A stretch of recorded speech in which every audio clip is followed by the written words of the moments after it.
আসসালামু আলাইকুম। দেখতে পাচ্ছেন একটি গাভীর জরায়ু বের হয়ে আছে। তো দেখতে পাচ্ছেন জরায়ুটাকে ভালো করে ওয়াশ করতেছি পানি দিয়ে। ওয়াশ করার পরে গ্লাভস পরে হাত দিয়ে জরায়ুটা ভিতরে দিয়ে সিলাই টিলাই দিয়ে তারপরে প্রাথমিক চিকিৎসা দিব। তো এই ভিডিওটি দেখতে থাকুন।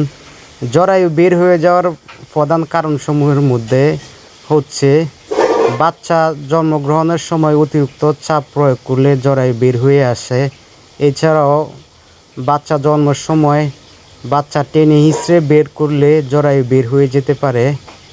ক্যালসিয়ামজনিত সমস্যায় জরায়ু বের হয়ে যেতে পারে। মিল্ক ফিভার, হাইপোক্যালসিমিয়া হলে গরুর জরায়ু বের হয়ে যেতে পারে। এছাড়াও যমজ বাচ্চা অতিরিক্ত বড় বাচ্চা হলে জরায়ু বের হয়ে যেতে পারে।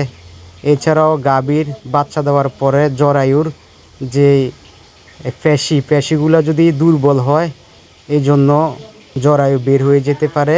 তো দেখতে পাচ্ছেন প্রাথমিক চিকিৎসা চলছে। আলহামদুলিল্লাহ, প্রাথমিক চিকিৎসা দেওয়ার পরে গাভীটি সম্পূর্ণ সুস্থ হয়। তো আপনাদের গবাদি পশুর যে কোনো সমস্যায় পরামর্শ পেতে অথবা আপনাদের গরু এবং ছাগল ডাকে আসলে আমার সাথে যোগাযোগ করবেন। ইনশাল্লাহ ভালো সেবা দেওয়ার চেষ্টা করব। ভিডিওটি শেয়ার করলে অনেকেই উপকৃত হবে। ধন্যবাদ।